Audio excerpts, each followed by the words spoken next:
நம்ம இனத்தோட பிணத்துல இருந்து ரத்தம் குடிச்சாங்க. அவரோட பொண்ணு கனிமொழி இருக்கிற அளவுக்கு தமிழ் மொழி இல்ல, தமிழ் மக்கள் இல்ல. இந்த இன துரோகிகள் கிட்ட இருந்து விடுதலை கிடைக்காதான்னு மக்கள் ஏங்கிக்கிட்டு இருக்கும் போதுதான் நம்ம அம்மா ஆட்சி வந்தது. தமிழ்நாட்டுல அமைதி, வளம், வளர்ச்சி வந்தது.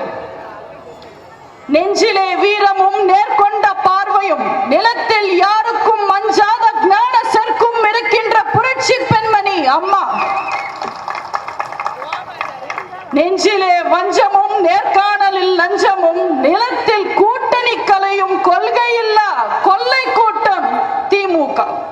மக்களால் முதல்வராயி மக்களுக்காக எத்தனையோ நல்ல திட்டங்களை கொண்டு வந்து அதை நிறைவேற்றி நம்ம அம்மா விளம்பரம் தராங்க. ஆனா எப்படியாவது முதல்வராயிடணும்ன்றதுக்காக சில பேர் விளம்பரம் தராங்க. எங்களுக்கு விளம்பரம் தெரியாத? வரிசையா சொல்ற, நோட் பண்ணிக்கங்க. நல்லெண்ணெய், வேப்பெண்ணெய், விளக்கெண்ணெய், ஈழத்துல தமிழன் செத்தா எனக்கு என்னன்னு உட்கார்ந்தவர் தானே கருணாநிதி. பச்சரிசி, புழுங்கல் அரிசி, இட்லி அரிசி திமுக ஆட்சிக்கு வந்தா தமிழனுக்கு வாய்க்கரிசி. செல்லூர், வேலூர், ஆம்பூர், கனிமொழிக்கு காத்திருக்கு தீகாறு. தோப்பு இருக்கு, சீப்பு இருக்கு, சோப்பு இருக்கு.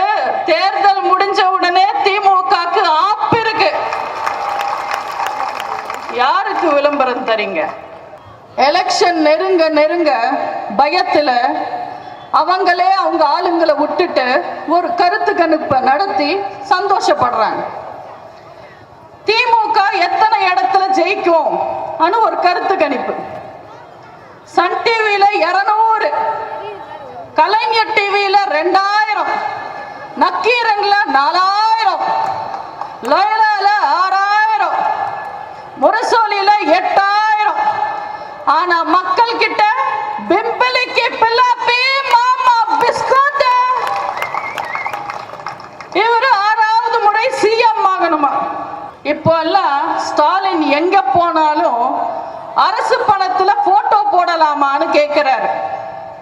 சரி, உங்க அப்பா ஆட்சியில, உங்க மைனாரிட்டி ஆட்சியில பொது விநியோக திட்டத்துல பாமாயில், ரவ்வா, மைதானு எல்லா பாக்கெட்லயும் உங்க அப்பா போட்டோ போட்டு தானே கொடுத்தீங்க. அது அரசு பணம் இல்லாம உங்க அப்பா வீட்டு பணமா?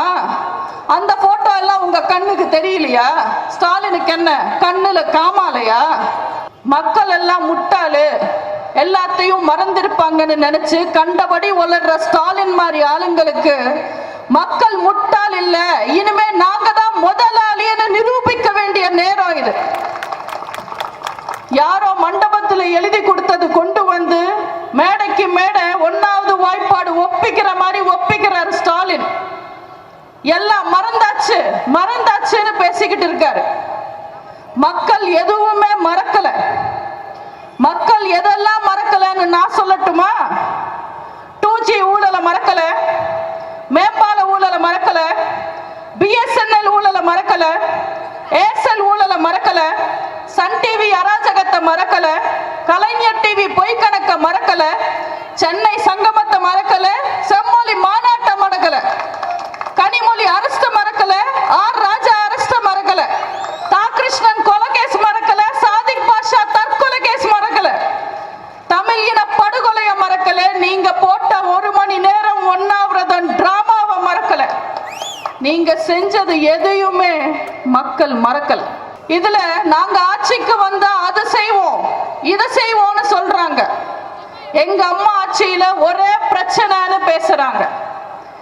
இன்னைக்கு நீங்க பிரச்சனைன்னு சொல்ற எல்லா பிரச்சனைக்குமே காரணம் நீங்க தானே.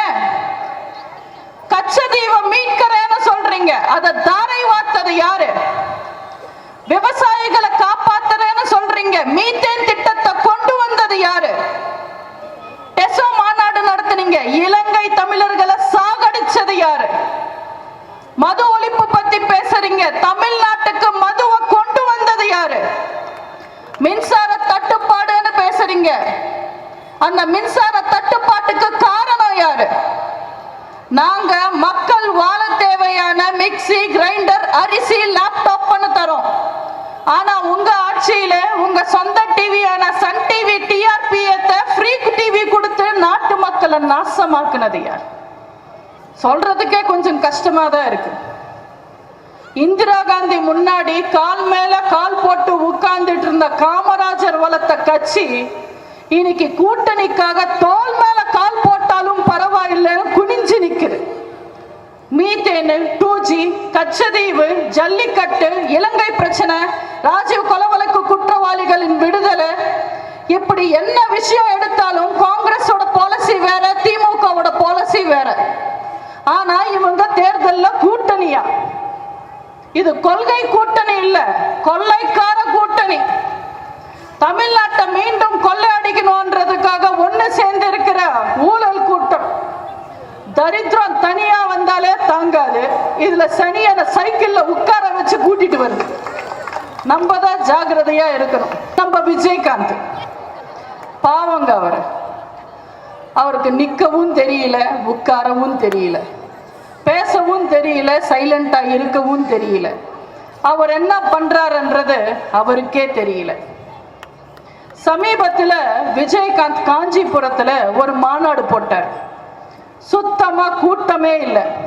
கேட்டா கூட்டம் வந்துட்டு இருந்த வண்டி எல்லாம் போலீஸ் பிடிச்சிட்டாங்கப்பா சொல்றாரு.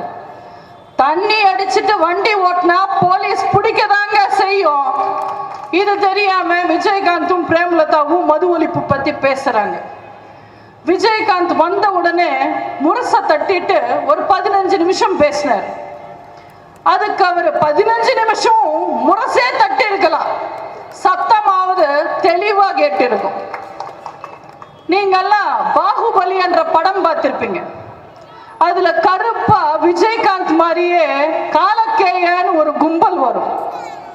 அவங்க நின்று ப்ரோஸ்தஸ் கெல்மி நிம்பு ப்ரோ மஹினோ சுக்கு காஸ்த நிம்ப விஸ்வஹைதர, இப்படி ஒரு வித்தியாசமான மொழியில பேசுவாங்க. நீங்க கொஞ்சம் உத்து பார்த்தா அவங்க பேசுறது கூட புரிஞ்சிடும். ஆனா விஜயகாந்த் பேசுறது சத்தியமா புரியாது. பேசுனா புரியும், ஓலனா எங்க இருந்து புரியும்? 2016 விஜயகாந்த் கிங்கா. இன்னும் 1.5 மாசம் இருக்கு எலெக்ஷனுக்கு. நீங்க கிங்கா இல்ல உங்களுக்கு சங்கான்னு புரிஞ்சிடும். என்ன மக்களே சொல்லுங்க, விஜயகாந்த் கிங்கா சங்கா? சத்தமா சொல்லுங்க, உங்களுக்கு கேட்கணும்ல. 72 வயசு பெரியவர்.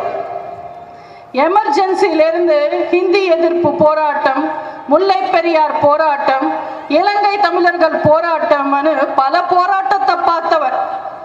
ஆனா இன்னைக்கு அவர் அண்ணனா ஏத்துக்கிட்டது விஜயகாந்த். அவர் எதுக்கெல்லாம் போராடி இருக்காரு? கல்யாண மண்டபத்துக்காக போராடி இருக்காரு, சீட்டுக்காக போராடி இருக்காரு, சொந்த எம்எல்ஏங்களை காப்பாத்த போராடி இருக்காரு, ரிப்போர்ட்டருங்களை காரி துப்பி போராடி இருக்காரு, துணை முதல்வர் பதவிக்காக போராடி இருக்காரு, மச்சானோட எம்பி சீட்டுக்காக போராடி இருக்காரு, பொண்டாட்டியோட வாரிய தலைவர் பதவிக்காக போராடி இருக்காரு. இது இல்லாம உள்ளாட்சி தேர்தல், மேயர் சீட்டுன்னு பேரம் பேசி போராடினார். இல்ல எதை சுமக்கிறதுக்கு 4 பேர் தேவை. என்னன்னு பேசுறது? பஞ்சத்துக்கு ஒண்ணு சேர்ந்தவங்க எல்லாம் பஞ்ச பாண்டவர்கள் ஆயிட்டாங்க.